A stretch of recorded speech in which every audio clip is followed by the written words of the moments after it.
I'm James Harrison with Simple Kicking. We're a football lab that creates technologies and develops products to improve field goal kickers and punters.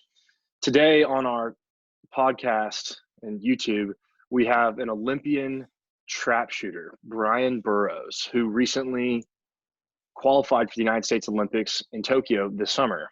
It will be postponed. However, he will be on the team when the games resume in 2021. He is an international trap shooter.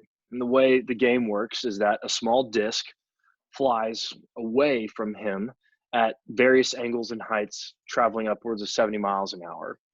Each round of this game consists of 25 targets with a total match ranging between anywhere between 125 and 250 rounds. Unlike kicking, where field goal accuracy at 85% and above is considered competitive, in trap, it is 96% as the competitive threshold. For the high school, college, or pro kickers and specialists listening, that means that Brian does not miss very often. Is that right? Try not to, especially when it counts. So you literally just qualified for the Olympics, and it's broken up into two parts, each major competition, and basically like in many of high school and college competitions for who decides to be the kicker, in the same way, this was to decide one or two spots on the Olympic team. And you didn't miss very often in this most recent trial. Tell us what happened. Correct. So it was a 2-competition trial. So our first trial was last fall, and after the trial, I was in second place. I believe I had a 4 or 5 target lead on third place. And the Olympic team is only 2 people. So after the first trial, I was where I needed to be. The second trial was in March, and so that we had about 5 or 6 months between the trials, and it was in March down in Tucson, and it was probably one of the most stressful matches of my life. And I can't say it was the best match I've ever shot, but due to the conditions and just the atmosphere, I was able to do what I needed to do to make the team. But it was very close between me and 2 other guys. There's 3 of us that were battling it out pretty hard for the 2 spots. So you're competing against literally the best in the world. Oh, yeah. For you, like internally, how would you have gauged your performance? 100% being your best. Where were you on that spectrum? It's very tough to put a number on it due to external factors such as weather. The wind plays a big factor. On a mental standpoint, I would say that I did pretty well. I was upwards of 95%. Shocked myself sometimes. Coming off the line, I didn't feel as good as I thought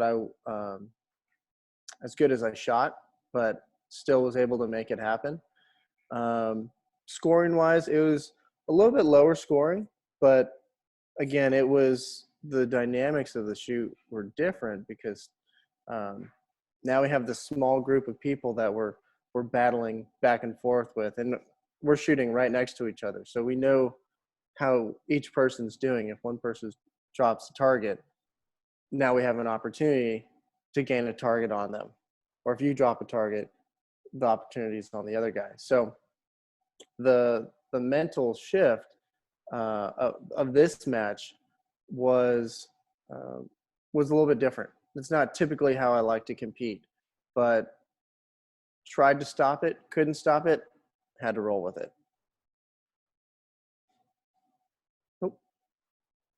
So you don't miss very often. And it sounds like in this specific competition, there were a couple misses. You weren't feeling, you just said, look, I wasn't feeling as good as I actually shot.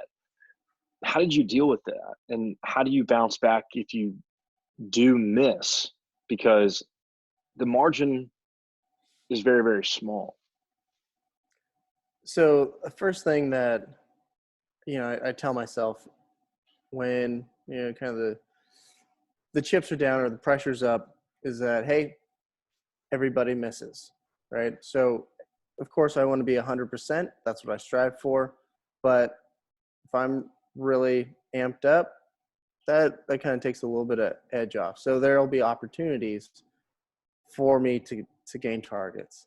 One of the building blocks and foundations of my athletic career is focusing back on the technical side of things. So I have a process, a routine. Um, I have set points and focal points and how I want to see the target moving. And that's what I focus on. So I think of it more of like a formula, right? In math, A plus B equals C. And in shooting, I have these certain elements. If I add them together, it's a broken target. So in practice, in competition, I practice that. I train that. And when the pressure's up, your adrenaline's up. You can't control your emotions as much as you try. Sometimes you just can't do it. And you need something to fall back on. You need something sturdy. So I can always fall back on that A plus B equals C and that foundation and just have little goals. So all I want to do is see it right out of the house. I want to move right and I want to hit the target. So I have little goals built on a foundation, and that helps take a ton of the pressure off, control my emotions and my nerves. You're an exceptional teacher. In fact, you've given me a lesson before, and you taught me, part of your process is you minimize your margin of miss by you narrow your vision. So is that what you're talking about when you're actually narrowing your vision? You are thinking about, okay, where is my break point? Where am I going to hold this? And then, kind of tell us what narrowing your vision means in your process and how that's worked for you.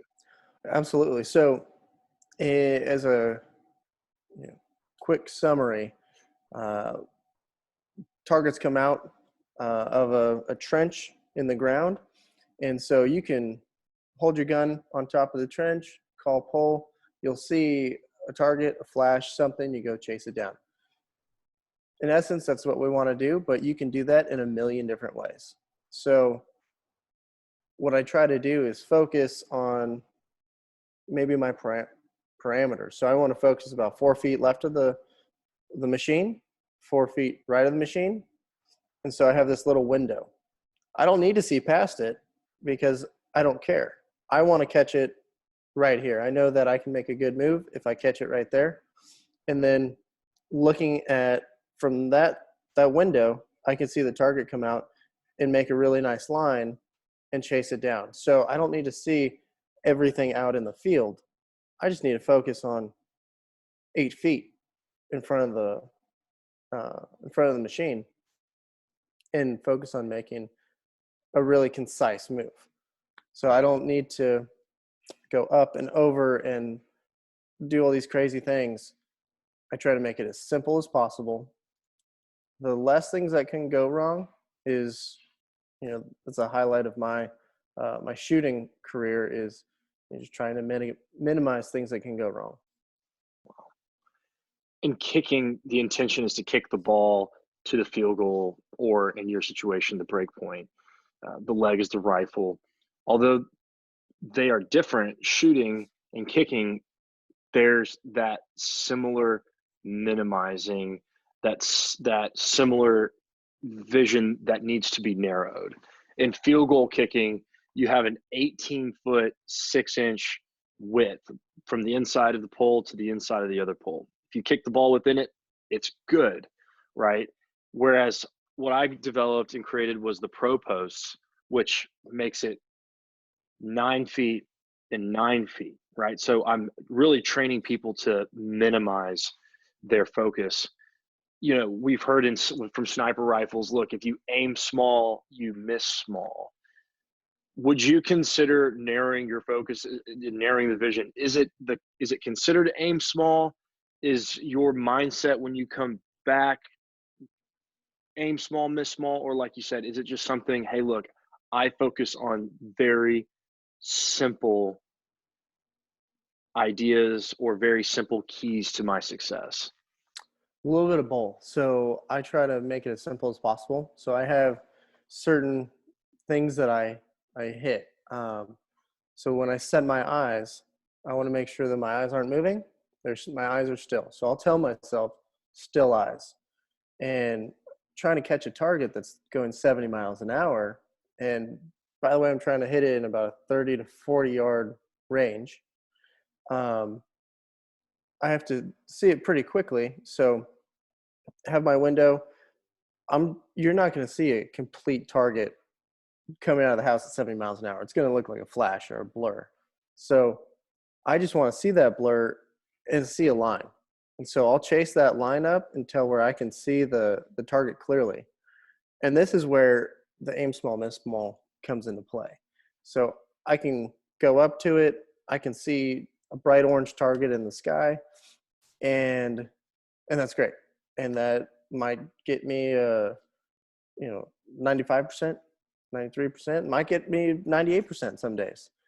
But when I can pick a portion about the size of a $50 on the target, then my scores go up for sure. So one of the things that I like is later in the day, the sun will cast shadows on the target when it's flying, because it's kind of domed. So I can see a shadow about that big on a target flying 70 miles an hour. Sounds really complicated. You do it enough times, you're going to kind of get used to it and figure it out. But if I can look at that shadow on the target, I know that everything else has come together. My confidence is up, and I have a really good chance of hitting that target. You just talked about something, and you're bringing up something really, really important. I think for any athlete, you have done it enough times. So Daniel Coyle is the author of The Talent Code, which is a book essentially about people who become masters at their craft, be it dancers, musicians, athletes, all the above. What do these people do that makes them so amazing at what they're doing, right? And it's not so much the 10,000 hours that Malcolm Gladwell wrote about in his book, but it goes a little bit deeper into the neurology and what's actually happening. And he writes, the more time and energy you put into the right kind of practice, the more skill you get. So you've done it enough times, but would you talk to us more about the right kind of practice for you? Are putting yourself in scenarios internally that cause stress? Are what is the right kind of practice for you? So there's I kind of split that up into two sections. So one section is when I was younger, I was learning how to shoot. Right? I was learning the game, learning how to put all these different elements together to start shooting big scores, and it was like an addiction. I couldn't get enough. When I shot bad, I'd go, we'd fly to Colorado or we'd fly to Texas. I wouldn't shoot very well. Come back. The range was on the way home from the airport to my house. I would stop at the range, go shoot 100 or 200 targets, figure out what I was doing wrong, and then I'd go home. And that wasn't because, my parents made me. Like, I'm sure my dad did not want to stop at the range and shoot, but, I had that desire to do so. And, part of that's the competitive side of me. But also part of it's the problem solving side of me. I love to solve problems. So it because there's people out there like, yeah, I like doing this, but I don't have that screaming competitive aspect to my life. But kicking, just like shooting, it's an individual event. You know, the rest of the game of football, team event. I would imagine. Correct me if I'm wrong, but uh, so I have these things that I was highly addicted to, of competitiveness and problem solving. And so when I was younger, I shot a lot. I was shooting 5, 6, 7 days a week, as much as I could get. And then, but continuing to learn and get better and narrow that simple process down into some key elements that I can rely on and base my shooting on. You start chasing the rabbit down the rabbit hole. You're like, oh, well, I could tweak this or I could tweak that. There's only so much tweaking you can do, because there is no perfect shot. There is no, you can't do a perfect shot every time due to various reasons, but you can get really, really close. And so I noticed that when I was younger, shot a ton, but at a certain point, my scores started going down, and I couldn't figure it out. I kept shooting and shooting and shooting and trying to figure out what was going on. But what it took was me to take a step back, realize and prioritize, like, what was I trying to do with my shooting technically. And I realized that I had already figured out what I needed to know, and I was trying to make it too perfect.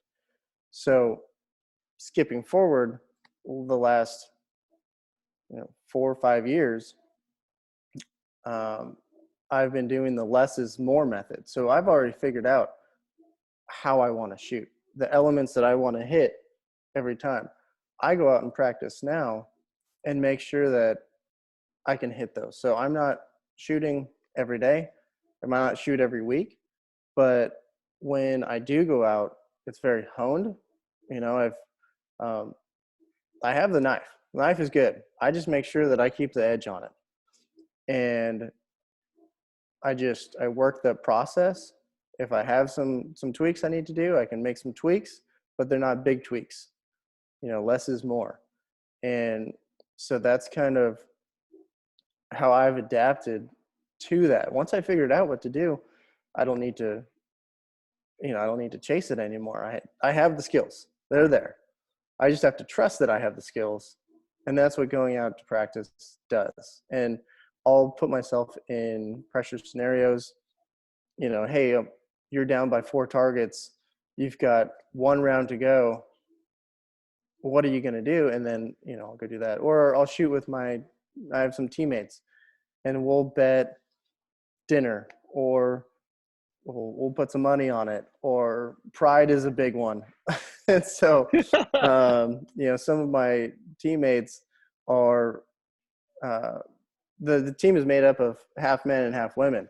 And so the women are very competitive, and nobody wants to get beat by a girl. So shooting against them is great practice. And by the way, it happens sometimes. But yeah, so hopefully that answers that question. Is, I practice a lot. I make the knife, right? And then I keep it sharp.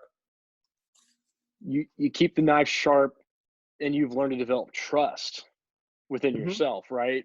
You literally just explained a scenario where you were down 4 targets. Well, we opened this show with the most recent trial, and you were down, what, 3 targets. So it sounds like you are having the right kind of practice. For me, I think I am having the right kind of practice. There's some of my teammates practice differently, but I've found that for me, I know my skills, I know my abilities, and I just need to trust them. And I've learned to trust my abilities through testing it and going to competitions and be like, I'm going to do this, win, lose, or draw. These are the things that I'm going to try to do. and accomplish. More often than not it works out, and I build trust in my process. And then you're also building trust in your process with the competitions within the people on your team, Hmm. right? So again, shooting is an individual sport and kicking is an individual sport. And at the end of the day, you only have a handful of games during a season. In shooting, there's only a handful of competitions, right? That are out there between the national championships, maybe world championships, and then the Olympics, right? And maybe different shooting events in between. Correct. So we have three shoots, three competitions nationally, and then depending on how you do there, there's up to 4 or 5 competitions internationally. Typically, not one person will go to all of them. So, if you're at the top, you'll probably go to 3 nationally and maybe 3 or 4 internationally. However, in the practice, it sounds like it's really helpful even for you to compete and actually have sessions like for kicking where you can compete against another kicker, right? Although in the actual game, you are not, this is not a boxing match, right? This is not offense versus defense in your sport. Same thing in kicking. Like at the end of the day, you are competing against yourself in actual competition, in Mhm. the actual game. But what you're saying is, I like to compete as a part of that right kind of practice against my teammates in these little games that you guys have set up. Yeah, so you can learn your skills and you can have your process, and in practice you're doing great. You're smoking it. And I've had that. I've been called a practice shooter for a few years early on in my shooting career because I'd light it up in practice, and in competitions I would just tank. I wouldn't do very well. So you have to learn to compete is what I found. And having those little competitions with your teammates is great. But what I can do also is, because it's an individual sport, I can compete against myself. So there's a drill that we do where you have 5 stations on the shooting line, and I'll have to hit, and each station you get a left, a right, and a straightaway. And so on each station, I'll have to hit 5 lefts in a row, 5 straightaways, 5 rights, and then I can move to the next station. Same, same, same. The goal is to get all the way to the end without missing. So if I miss anywhere, let's say, I'm on the 4th station, I hit my first 4 rights, but then I miss my 5th, I've started all the way over at 1. So what it teaches is, you know, you're, it teaches that competitiveness. It teaches you how to deal with frustration, for sure, because it is a very frustrating game. But it also teaches you how to compete, manage your emotions, manage your process, right? Because you're like, oh, I'm at the end. I've been out here for an hour. I'm almost there. I can almost go home. It's hot out here. I'd like to go home. Oh, missed. Got to start over. And so you do that enough, and then you get real mentally tough, but then you also develop um, trust in your process. Yeah, kickers, punters, long snappers, specialists. When you're out there, grab a friend and compete against them if they're there, and if they're not, then like Brian just said, this is where you can take your own practice and you can recreate scenarios just like this, where you're kicking from the left hash or you're kicking from the left middle. R5 stations, left hash, left middle, the center of the field, the right middle, which is typically in line with the right post, or the right hash for the college and the high schoolers. And in the same way, you can really choose, hey, I'm going to make this right down the middle. I'll make this between the left pro post and the right upright, or excuse me, the right pro post and the right upright, or the left pro post and left upright, and see if you can make it in different areas within the field goal. And you can make a game from that like that, and do it from a shorter range that you might actually have during the game. That's a really good point Brian brings up, y'all. something that we can really learn and actually put into our practice. And as a consequence, you'll have more trust in your process, meaning your pre-shot routine, your steps, etc. In my last technical question, and you brought it up earlier, is there anything else to your pre-shot routine outside of you thinking, hey, let's keep this simple and eyes still? Is there any other key or you know very honest internal self-talk that you have in that pre-shot routine outside of simple and eyes still? So I've developed it to be pretty simple, and within that I've incorporated these different elements. So um, when I close my gun to mount it and come down to the house, getting ready for the shot, I'll take a quick deep breath in, and then I'll take about 3, 4, 5 seconds and let it out as I mount and bring the gun down to the house. And what I found is, and this is through going to, I went to one of the sports psychologists for Red Bull out in LA. We talked about the different brain waves that your brain produces. So there's some science behind this. And the quick of it is that you try to get your brain to develop alpha waves or produce alpha waves in that moment. Those are the brain waves that help you focus. So that is a simple way to kick in those alpha waves, right?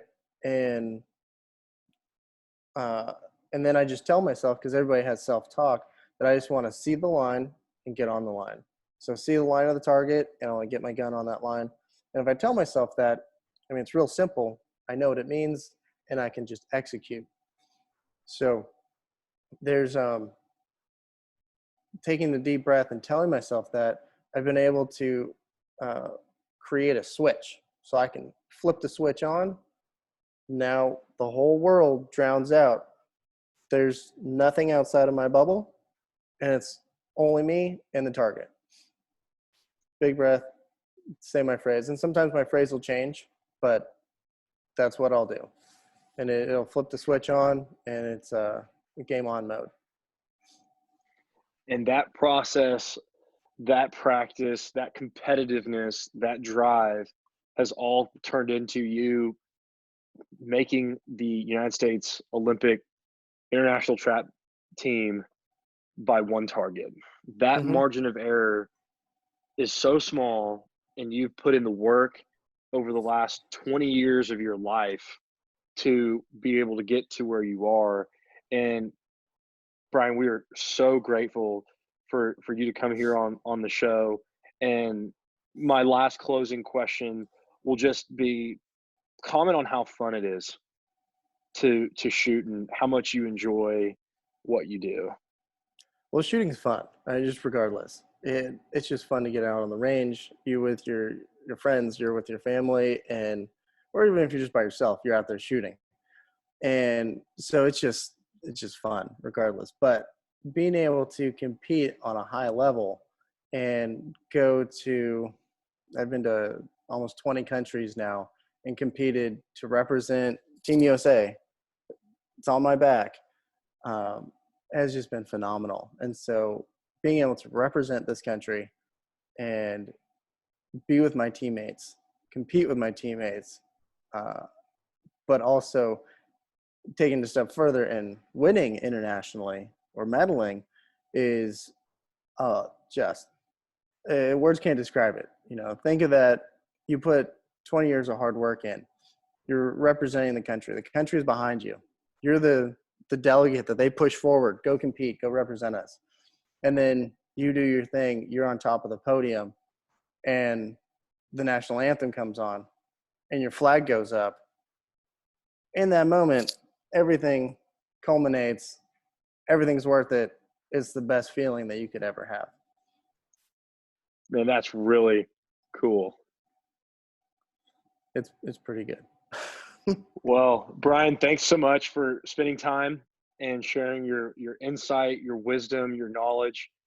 There's a ton to be learned, to be digested from this conversation, and it might be potentially helpful to kickers out there, to their parents, to their coaches.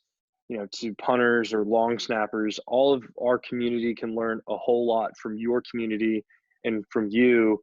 And we wish you the very best in the practice that you have here the next year or so as you're peaking for your performance in Tokyo next summer.